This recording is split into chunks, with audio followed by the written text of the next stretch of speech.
کیا فجر ڈاکٹر رنگون والا کی اصلیت جان چکی ہے اور کیا بدر زمان فجر کو راستے سے ہٹانے کے لیے کوئی نئی چال چلنے والا ہے؟ ڈرامے کے آگے آنے والے ایپیسوڈ بہت ہی زیادہ انٹرسٹنگ ہونے والے ہیں۔ فجر اپنی کالج کی ایک پرانی دوست سے ملنے کے لیے ایک ریسٹورنٹ جاتی ہے، لیکن جیسے ہی وہ وہاں پر پہنچتی ہے ایک دل دہلا دینے والا منظر اس کے سامنے آتا ہے۔ وہ دیکھتی ہے کہ ڈاکٹر رنگون والا فہد اور بدر زمان کے ساتھ بیٹھے ہیں اور رنگون والا اپنے موبائل پر بدر زمان کو کچھ دکھا رہے ہیں۔ فجر کو اچانک شک ہونے لگتا ہے کہ کہیں ڈاکٹر رنگون والا بھی اسی سازش کا حصہ تو نہیں جس نے شیر زمان کو اس حال تک پہنچایا ہے۔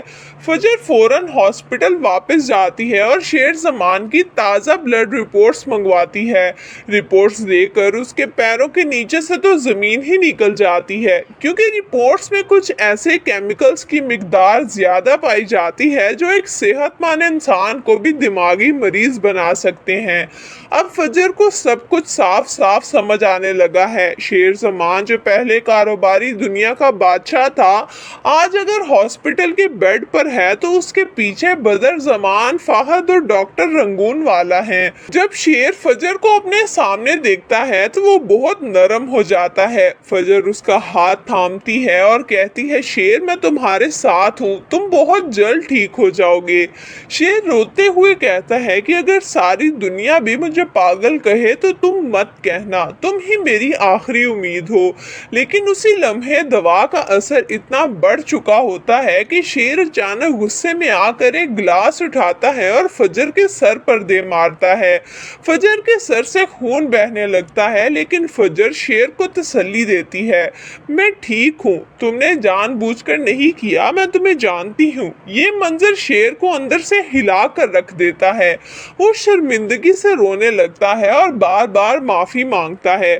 فجر اب پختہ فیصلہ کر چکی ہے، میں شیر کو ان ظالموں کے چنگل سے نکالوں گی، چاہے مجھے اپنی جان ہی کیوں نہ دینی پڑے۔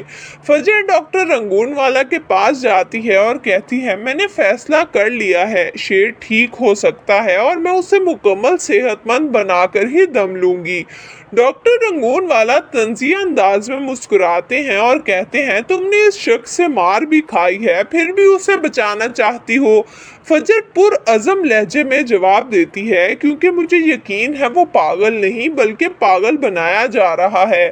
یہ سن کر ڈاکٹر رنگون والا کے چہرے پر ہوائیاں اڑنے لگتی ہیں۔ انہیں اندازہ ہو جاتا ہے کہ فجر اب ان کے راز کے بہت قریب پہنچ چکی ہے۔ دوسری طرف شیر کی ماں ردا کو کال کرتی ہے اور منت سماجت کرتی ہے، بیٹا منگنی توڑنے کا فیصلہ واپس لے لو، شیر تم سے محبت کرتا ہے۔ لیکن ردا غصے سے کہتی ہے، آنٹی آپ کا بیٹا مجھ سے کبھی محبت نہیں کرتا تھا، وہ صرف فجر کو چاہتا ہے۔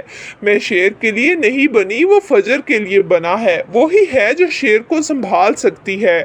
میں اب اس رشتے کو ختم کر رہی ہوں۔ تو دوستو، آپ کو کیا لگتا ہے، کیا بدر زمان فجر کو راستے سے ہٹانے کے لیے کوئی خطرناک چال چلے گا اور کیا فجر شیر کو بچا پائے گی؟ ہمیں اپنی رائے کومنٹس میں ضرور دیجیے گا۔